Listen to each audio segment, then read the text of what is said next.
Bonjour, je suis Monsieur Foralain Love René, concepteur développeur informatique, développeur logiciel, ancien étudiant de la faculté de droit et de sciences économiques de l'Université d'Orléans, dans le Loiret, en France. Aujourd'hui, dans le cadre de la continuité du cours sur le Code de procédure civile, livre premier, dispositions communes à toutes les juridictions, nous allons voir le titre 4, la demande en justice. Chapitre 1er, la demande initiale. Section 1. La demande en matière contentieuse. Article 53. La demande initiale est celle par laquelle un plaideur prend l'initiative d'un procès en soumettant au juge ses prétentions. Elle introduit l'instance. Article 54.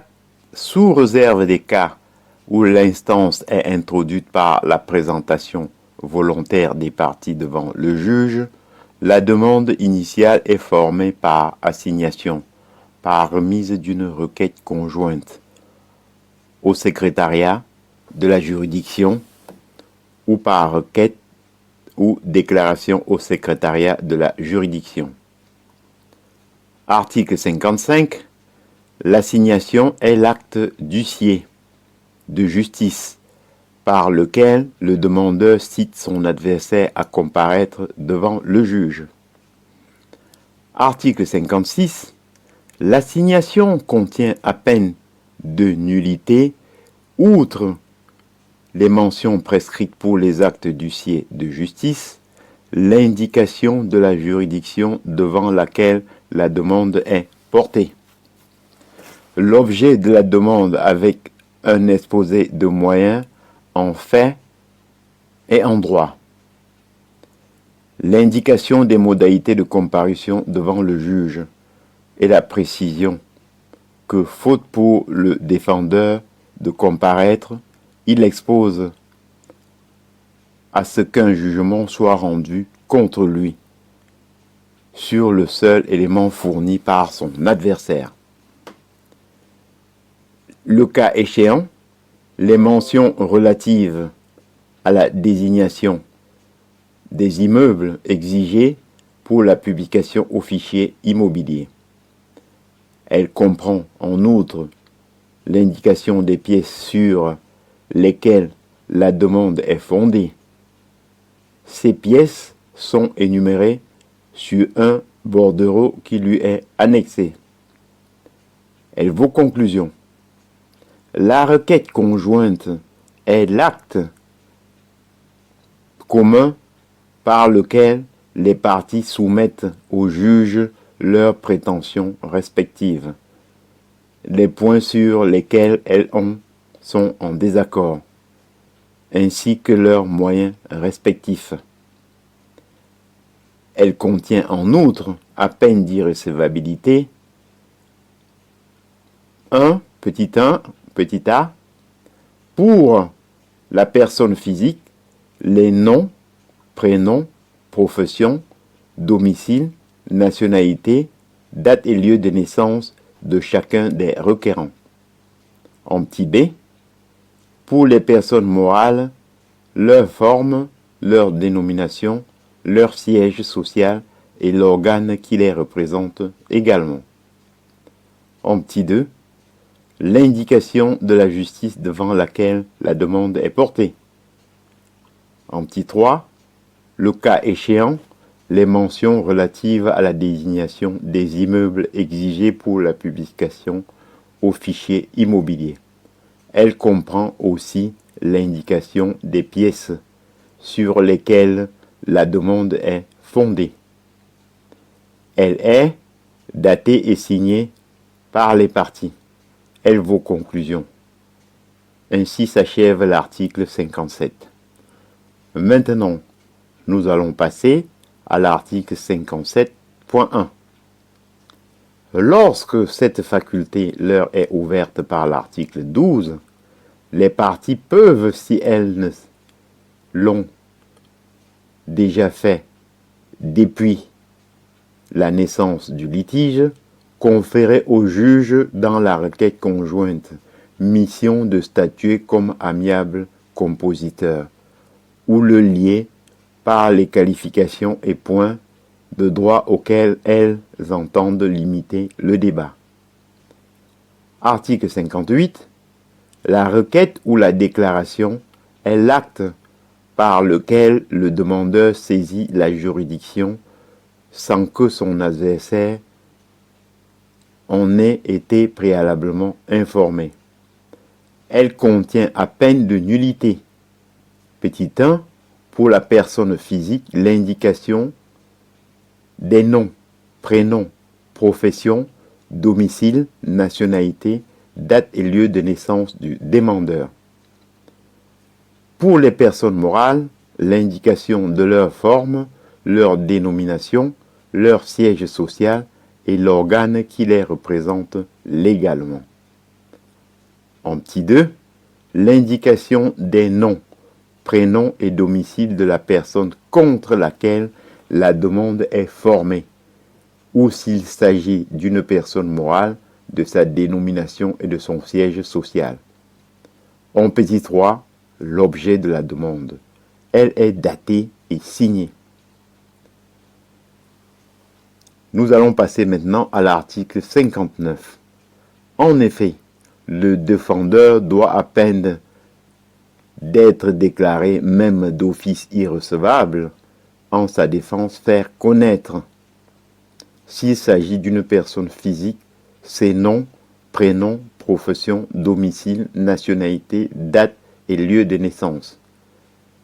Petit b, s'il s'agit d'une personne morale, sa forme, sa dénomination, son siège social et l'organe qui le représente. Section 2. La demande en matière gracieuse. Article 60. En matière gracieuse, la demande est formée par requête. Article 61. Le juge est saisi par la remise de la requête au secrétariat de la juridiction. Section 3. Dispositions relatives à la contribution pour l'aide juridique. À peine d'irrecevabilité, les demandes initiales sont assujetties au paiement de la contribution pour l'aide juridique prévue par l'article 1635 bis du Code général des impôts. La contribution pour l'aide juridique n'est pas due, outre les exceptions prévues par cet article pour les procédures pour lesquelles une disposition législative prévoit que la demande est formée, instruite ou jugée sans frais.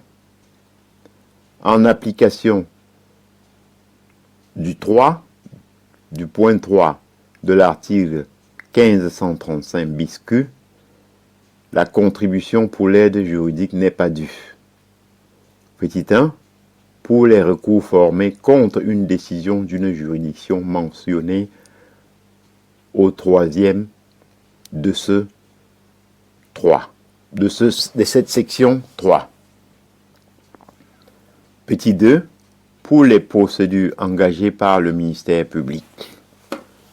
Maintenant, nous allons voir l'article 62-1. En application de l'article 1635 bis Q, la contribution pour l'aide juridique n'est pas due lorsque la demande est formée à la suite d'une décision d'incompétence, a donné lieu à une précédente instance éteinte à titre principal par l'effet de la péremption, du désistement d'instance ou de la caducité de la citation. Petit 3. Tend à modification, la rétractation ou la contestation d'une ordonnance rendue sur requête. Petit 4.